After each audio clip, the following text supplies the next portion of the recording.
Good morning, students.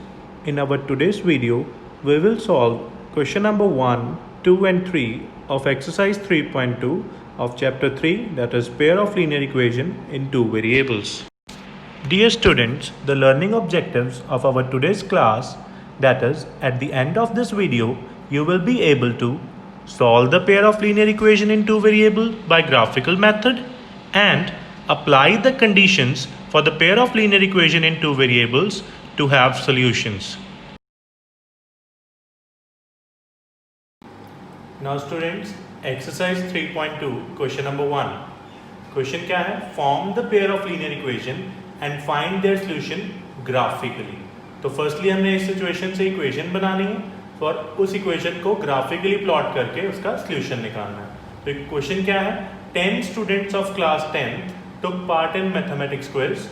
If the number of girls is 4 more than number of boys, find the number of boys and girls who took part in the quiz. तो चलिए start करते हैं. Let the number of boys equals to x and number of girls equals to y. अब इस question की first line क्या है? 10 students. तो that means according to question number of boys plus number of girls मिला के total कितने हैं? कितने स्टूडेंट्स हैं? 10. तो x plus y equals to 10 will be my equation 1. अब सेकेंड लाइन में क्या कहा उसने? If the number of girls is 4 more than number of boys. तो नंबर ऑफ गर्ल्स कितनी लेट की है हमने? y. तो if the number of girls y is 4 more than number of boys, जो नंबर ऑफ बॉयज क्या है वो 4, जो गर्ल्स हैं वो बॉयज से क्या है? If the number of girls is 4 more than number of boys, तो नंबर ऑफ बॉयज x है, गर्ल्स बॉयज से भी कितनी ज्यादा है? 4. तो y equal to 4 plus x.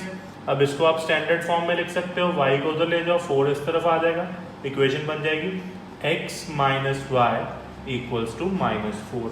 तो this is my equation number 2. अब मुझे क्या करना है? इन दोनों इक्वेशन को ग्राफिकली प्लॉट करना है और वहां से x और y की वैल्यू निकालनी है. अब इन दोनों इक्वेशंस के हमने पॉइंट्स निकालने हैं. इक्वेशन 1 क्या थी? x plus y equals to 10 and equation 2 is x minus y equals to -4. तो लेट्स से इक्वेशन 1 को सॉल्व करते हैं. इफ y को हम 4 पुट करते हैं, x प्लस 4 इक्वल्स टू 10, तो x की वैल्यू क्या आ जाएगी? 10 माइनस 4 दैट इज 6. तो 6,4 क्या बन गया मेरे पास? First point. और अगर y को मैं 5 पुट करता हूँ तो x की वैल्यू क्या आ रही है? 10 माइनस 5 दैट इज, तो दूसरा पॉइंट क्या हो गया? 5,5. सिमिलर वे में इक्वेशन 2 के भी दो पॉइंट्स निकाल लो. y को 0 पुट किया तो इक्वेशन क्या थी? x minus y equals to -4 that is x minus 0 equals to -4. तो x की वैल्यू क्या आ गई? -4. तो पॉइंट क्या बन गया? -4,0. और जब y को 1 पुट किया तो x माइनस 1 इक्वल टू -4, तो x की वैल्यू क्या आ जाएगी? -4 प्लस 1 दैट इज -3. तो सेकेंड पॉइंट क्या हो गया मेरे पास? -3,1. अब मुझे इक्वेशन 1 और इक्वेशन 2 के पॉइंट्स प्लॉट करने हैं. तो इक्वेशन 1 के पॉइंट्स क्या हैं? 6,4. First point is 6,4 that is x की वैल्यू 6 और y 4. तो आप देखो जहाँ पे ये दोनों मीट करेंगे 6 और 4, तो ये पॉइंट क्या आ जाएगा मेरे पास? 6,4. सिमिलरली दूसरा पॉइंट क्या है? 5,5. x is 5, y is also 5. तो अब यहाँ पे 5 और 5 दोनों मीट करेंगे, तो वो वाला पॉइंट क्या आ जाएगा मेरे पास? 5,5. सिमिलरली इक्वेशन 2 के पॉइंट्स क्या हैं? -4,0 दैट इज x -4 और y 0, तो ये पॉइंट आ जाएगा -4,0. और दूसरा पॉइंट है -3,1 x -3y1. तो जहाँ पे दोनों मीट कर रहे हैं तो ये पॉइंट क्या आ जाएगा? -3,1. अब मुझे दोनों पॉइंट्स को सेपरेटली ज्वाइन करना है. Now you can clearly see कि जब मैंने ये दोनों लाइन को प्लॉट किया तो ये दोनों लाइन एक पॉइंट पे इंटरसेक्ट कर रही हैं. और वो पॉइंट क्या है बेटा? यस, 3,7 दैट इज x की वैल्यू 3 है और y की वैल्यू 7 है, इस पॉइंट पे ये दोनों लाइन एक दूसरे को इंटरसेक्ट कर रही हैं। इसका क्या मतलब है, 3,7 is my solution, that is x की वैल्यू 3 है और y की वैल्यू 7 है। तो x हमने किसको लेट किया था, नंबर ऑफ बॉयज को, तो मेरे नंबर ऑफ बॉयज कितने आ गए यहाँ पे 3 एंड नंबर ऑफ गर्ल्स क्या आ गई 7। क्रॉस चेक भी कर सकते हो, दोनों को ऐड करके टोटल स्टूडेंट्स कितने दिए थे हमें 10, तो 10 भी आ रहा है। तो बेसिकली जब भी आपको बोला गया हो फाइंड देयर सॉल्यूशन ग्राफिकली, तो आपने दोनों इक्वेशन को ग्राफिकली प्लॉट करना है और चेक करना है कि वो दो इक्वेशन किस पर्टिकुलर पॉइंट पे मीट कर रहे हैं। तो जिस पॉइंट पे वो मीट करेंगे वो पॉइंट मेरा क्या होगा, सॉल्यूशन होगा उन दो इक्वेशंस का। Now students, similarly you can do the second part of question number 1. Now we'll do question number 2, that is on comparing the ratios a1 by a2, b1 b2 and c1 by c2, find out whether the following pair of linear equation intersect at a point, parallel or coincident. तो बेटा आपको याद होगा जैसे कि हमने first introductive video में पढ़ा था कि there are 3 conditions if a1 upon a2 is not equal to b1 upon b2, then the two line intersect, and second condition क्या थी, a1 by a2 equals to b1 b2 not equal to c1 by c2, फिर दोनों lines क्या होती हैं parallel, and third condition क्या थी वहां पे हमारे पास a1 by a2 b1 by b2 equal to c1 by c2, तो उस केस में क्या होता था हमारे पास कोइंसिडेंट लाइंस और हम बोलते थे इनफाइनाइटली मेनी सॉल्यूशन। तो ये हमने स्टार्टिंग में फर्स्ट वीडियो में पढ़ा था। आज हम इसी को अप्लाई करेंगे इन दो इक्वेशंस पे। इन दो इक्वेशंस की रेशियो फाइंड करेंगे और चेक करेंगे कि इन तीनों में से कौन सी कंडीशन सेटिस्फाई कर रही है।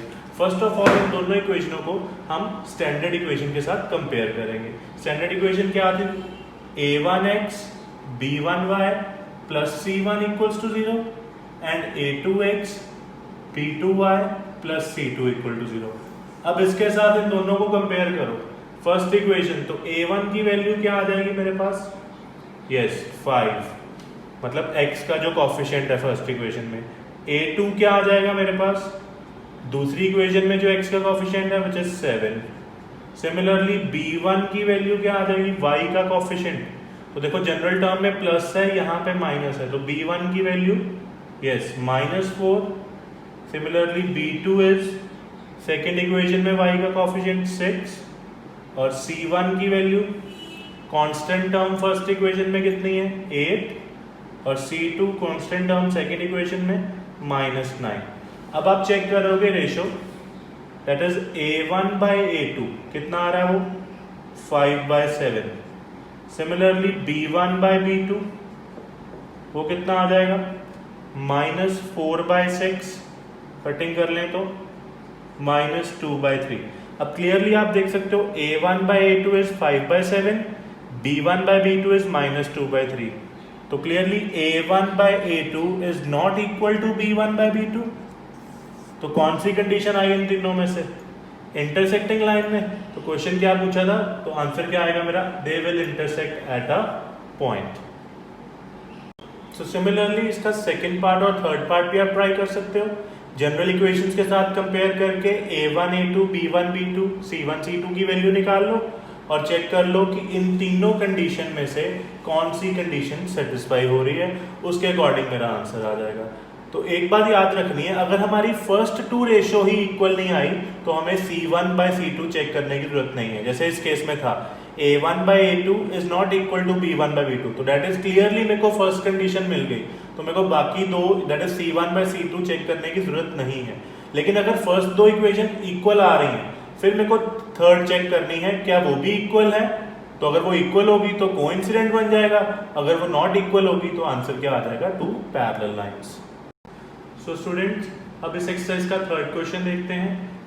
ये क्वेश्चन भी बिल्कुल सेकंड की तरह सिमिलर ही है। फर्स्टली आपने रेशियोज कंपेयर करनी है इक्वेशंस की और बताना है कि जो पेयर ऑफ इक्वेशन है वो कंसिस्टेंट है या इनकंसिस्टेंट है। Again firstly we will recall the first video में हमने सीखा था कंसिस्टेंट और इनकंसिस्टेंट क्या होती है। तो वहां पे हमें बताया गया था कि जब भी किसी इक्वेशन का सॉल्यूशन होता है, चाहे वो इंटरसेक्टिंग हो या फिर उनके इनफाइनाइट मैनी सॉल्यूशन हो, तो वो लाइंस कौन सी होती हैं? कंसिस्टेंट। और जिसका कोई सॉल्यूशन नहीं होता, नो सॉल्यूशन, मतलब जो पैरेलल लाइंस होती हैं उनको हम क्या बोलते हैं? इनकंसिस्टेंट। तो बेसिकली कंसिस्टेंट और इनकंसिस्टेंट चेक करने के लिए मुझे फिर से वही तीन कंडीशन ही चेक करनी है, that is intersecting lines, infinite many solution और नो सॉल्यूशन। तो उसके लिए हम क्या करते हैं? पहले इन दोनों इक्वेशन को स्टैंडर्ड फॉर्म में लिखते हैं, दैट इज 3x + 2y -5, ये 5 उधर था, इधर आके माइनस हो जाएगा, इसको इक्वेशन 1, और दूसरी इक्वेशन को 2x - 3y - 7 = 0, नंबर 2। अब मुझे स्टैंडर्ड फॉर्म के साथ a1x + b1y + c1 = 0, a2x + b2y + c2 = 0। Standard form के साथ कंपेयर करके a1 की value 3, a2 2, b1 is 2, b2 is -3, similarly c1 is -5 and c2 is -7। अब फिर से रेशियो चेक करनी है, चेक करो, a1/a2 कितना आ रहा है? 3/2, फिर b1/b2 2/-3, दैट इज -2/3। तो क्लियरली देख सकते हो a1/a2 और b1/b2 क्या है? दोनों इक्वल नहीं है। तो दोनों इक्वल नहीं है तो मतलब कौन सी लाइंस है ये? Yes, intersecting lines. तो मतलब इनका सॉल्यूशन निकल सकता है। तो जिनका सॉल्यूशन फाइंड कर सकते हैं उनको हम क्या बोलते हैं? कंसिस्टेंट। तो क्वेश्चन में सिर्फ कंसिस्टेंट इनकंसिस्टेंट पूछा है, तो these two equations are consistent. अब इसी क्वेश्चन का बेटा थर्ड पार्ट देखते हैं। इक्वेशंस क्या है मेरे पास? 3/2x + 5/3y = 7 and second equation is 9x - 10y = 14। तो इसमें भी बिल्कुल वैसे ही, सबसे पहले दोनों को स्टैंडर्ड फॉर्म में लिखो, 3/2x + 5/3y - 7 = 0, और दूसरी क्या बन जाएगी? 9x - 10y - 14 = 0। तो स्टैंडर्ड फॉर्म के साथ जब मैं कंपेयर करूंगा तो a1 की वैल्यू क्या आ रही है मेरे पास? अब देखो ध्यान से, x का कोफिशिएंट क्या है? a1 की जगह क्या है फर्स्ट इक्वेशन में? 3/2, तो a1 की वैल्यू आ गई 3/2, a2 की वैल्यू 9, b1 क्या आ जाएगा? यस, 5/3, और b2 की value -10, and similarly c1 is -7 and c2 is -14। अब तीनों की वैल्यूज आ गई मेरे पास। Now we will find a1/a2। अब इसको ध्यान से देखना बेटा, a1 की वैल्यू है 3/2 और a2 क्या है? 9, तो 9 नीचे मल्टीप्लाई हो जाएगा, तो ये बन जाएगा 3/18, कटिंग हो रही है इनकी, क्या आ जाएगा? 1/6। अब सिमिलरली b1/b2 की रेशियो फाइंड करो, b1 5/3 था, b2 क्या है? -10, तो अगेन 5 1s 5 2s, तो ये आ रहा है -1/6। देखो वैल्यू तो 1/6 आ रही है लेकिन प्लस माइनस का फर्क आ रहा है, that means a1/a2 is not equal to b1/b2। तो फिर से ये क्या होंगी? इंटरसेक्टिंग लाइन, और उनको हम क्या बोलते हैं? Consistent. So these two are consistent pair of equations. अब इसके बेटा रिमेनिंग पार्ट्स भी आप इसी वे से ट्राई कर सकते हो, and question number 4 is also similar to it. उसमें भी आपने सिर्फ यही चेक करना है कि इक्वेशंस कंसिस्टेंट है या इनकंसिस्टेंट है। जो इक्वेशन कंसिस्टेंट होगी उसको आपने सॉल्व करना है, ग्राफिकल मेथड, जो हम पिछले क्वेश्चनों में सीख चुके हैं। Now I hope you can easily solve the remaining parts of these questions. Thank you and have a nice day.